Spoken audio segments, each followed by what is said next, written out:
Welcome everyone to my how-to video on assignment 7014 part B. So this is the second of two parts for 7014. And just to give you an idea of where we are, if you look at my workflow diagram over here.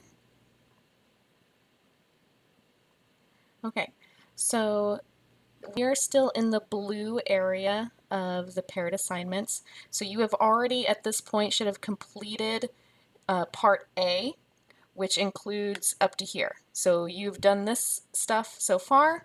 You should have already turned in 7014A, and now you are ready to move on to the request for proposal.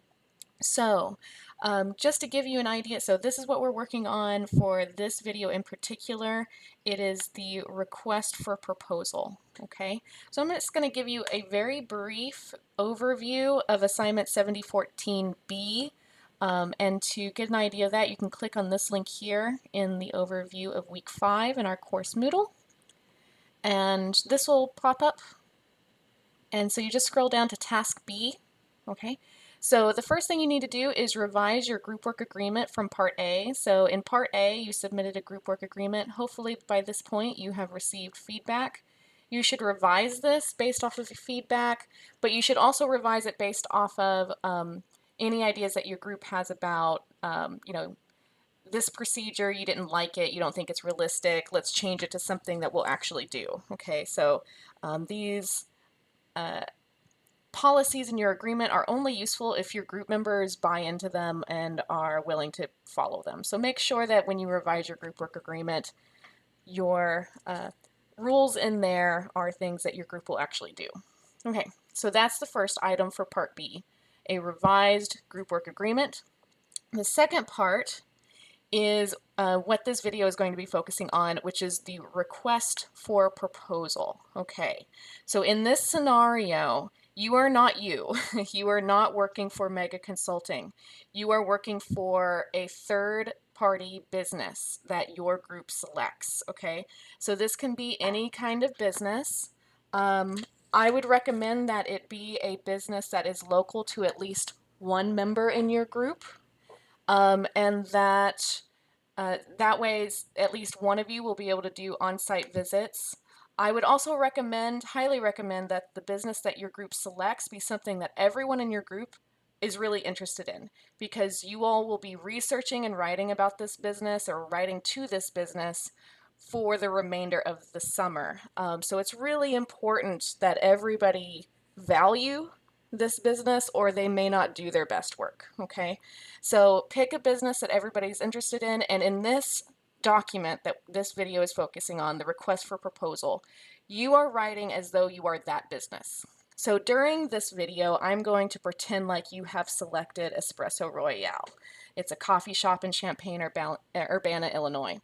And so whatever business you select, that is who you are acting as in this situation. So basically what you're doing is your business, whoever you've selected, is having a challenge or a problem, and you want people to bid on ways or solutions for resolving that challenge. Okay, so this request for proposal is basically you sending out an advertisement for services that you want people to send in proposals for. Okay, so this document is fairly straightforward and easy.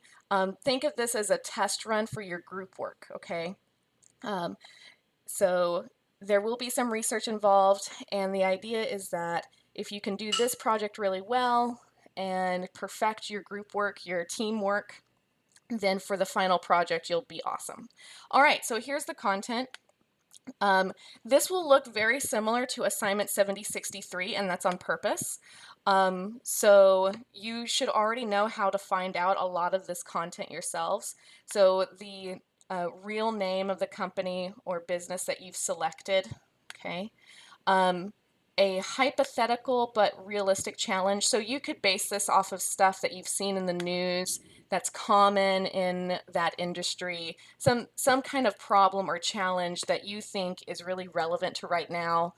maybe something that you'll face when you are in the workforce. So a challenge or problem that you think a business like this one will face and that you think is intriguing or interesting or relevant, okay? So you can make up some of the particulars, but you can also draw inspiration from the news and from things that are happening now.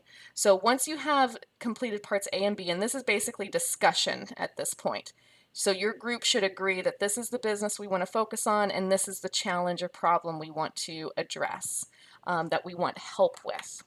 Okay, and then you need to cover the limitations. So this would basically be, here are your requirements for anyone responding to your request for proposal with a proposal. At the very least, you should have a list of the materials you want them to create, and you basically look at assignment 7015 and find out what we're actually doing, because in assignment 7015 you're actually going to create a proposal in response to a request for proposal. So go ahead and list the materials that people will have to make, that groups will have to make in 7015. Go ahead and list deadlines, okay? So a lot of our deadlines are already set. So go ahead and list what materials you want them to turn in response to this request for proposal and the deadlines for those things. You should also have a description of the process you want them to follow. So basically, if you want them to investigate something specific, or if you have a particular angle that you're interested in, or if you want to make sure that they do some great on-site visits, you can put any kind of limitations in here that you want as long as they're reasonable. So just make a list of restrictions for whatever proposals someone might submit to your request, okay? All right, so next, that's basically it. So this is a fairly short document. It's only 300 to 700 words, and basically this is you creating an ad. Well, what would this look like? So once your group has brainstormed the answers to these questions, what content you want to cover in each of these paragraphs, then you're ready to draft. So if you go back to our course Moodle and you look under week 6, so this is where the submission deadline is for 7014 Part B. Right underneath that is a file folder with a couple of examples. Now, the content is not going to look like ours, but you can use these as examples for visual design. So if you click on that, this page will pop up and you can download this folder. And it just has 2 examples. And so this one, it looks a little bit like it looks a little bit like a memo, but it's actually a business letter. And notice that there is letterhead at the top. So you would not be putting the Mega Consulting letterhead up here. You would be putting the letterhead or logo of whatever business your group selected, because that is who is writing this request for proposal. So make sure that you make this look like a letter that was sent out by the business you selected. If you want to do a to and from in subject line, that's okay. You could instead say, "Dear all interested parties," in a normal letter salutation. So you would have a paragraph covering who you are, what your challenge is, and what the restrictions are. And then make sure you have a call to action. Tell them how you want them to submit the proposals to you. And if you wanted, you could just simply cite learn.illinois.edu and the submission button, but you can also have them email it directly to your team manager. So have a sincerely line.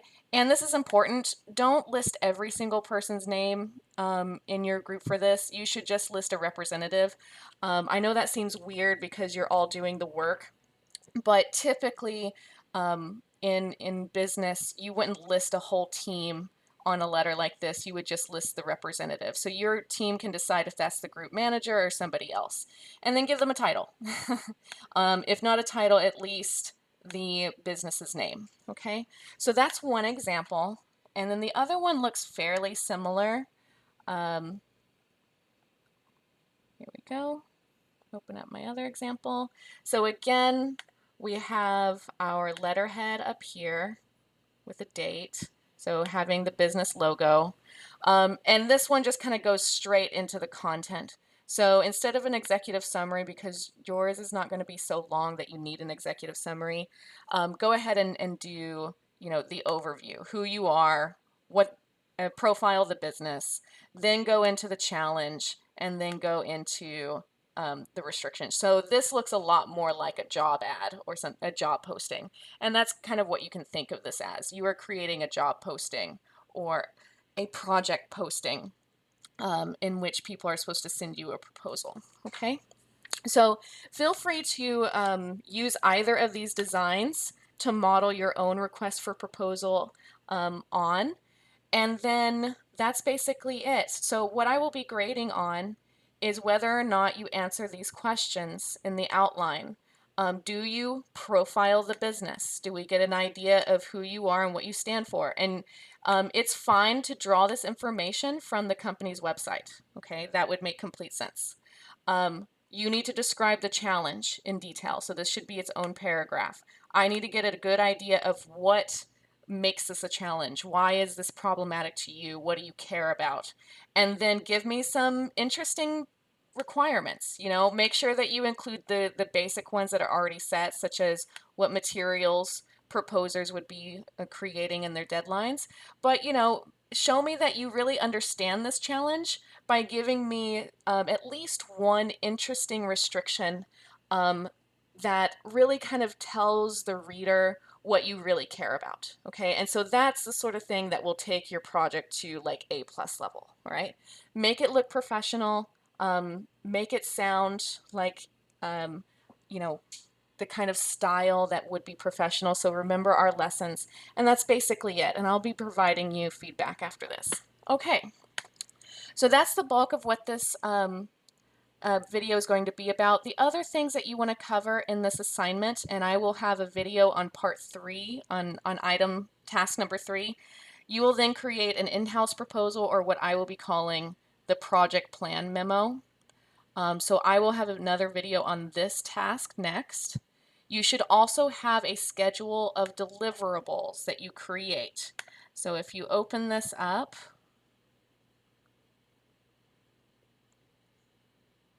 there is a guideline, and I want you to scroll down, and down here is exactly the schedule of deliverables. And so this should look very familiar because you should have created one already.